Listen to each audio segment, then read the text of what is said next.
Good evening, everyone. Today I'm going to make pork Singju in Manipuri. It is called pork Singju.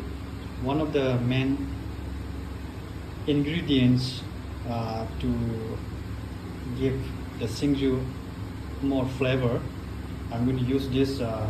Looks like turmeric haldi, but it's not exactly haldi. In Manipuri, it is called Heinouman. After grating, I got this part, and I'm going to mix this with what is this?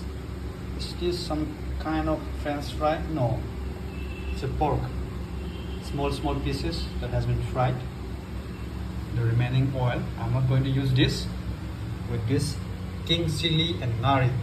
So I'm going to mix these three items, and I'll show you the outcome. Pork fried. Pork fried. Way too strong. Wish that you could turn a heart.